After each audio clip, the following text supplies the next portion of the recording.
Me tautoko ngā kai whakatipu hua kiwi Māori i te kaupapa āwhina a te kāwanatanga. E 25 miliona tāra te rahi o te pūtea, kua whakaritea e te kāwanatanga, hei kaupare atu i te mate PSA.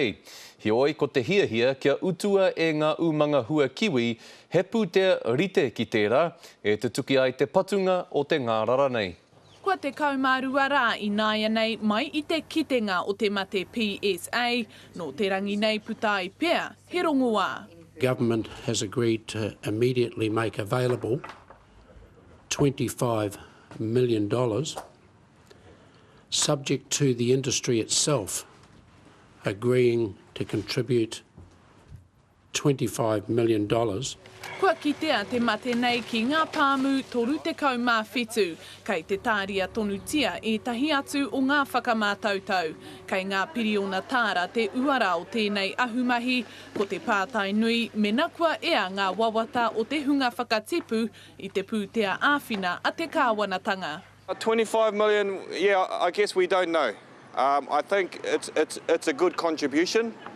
I understand it comes with strings attached. Ko aua here e rā ka wānanga hia e ngā kai whakatipu Māori i tētahi hui motuhake a pōpō. Ki te tutuki te tono a te kāwanatanga, e whakapaiti ana e rua me te haurua miliona tāra te nama hei utu ma te hunga Māori. Anō runga i te mōhio, kaore anō o rātou pāmu kia pāngia, he tohe pea kei te haere. Even though we aren't affected, there's more at risk than the percentage that Māori will have to put in.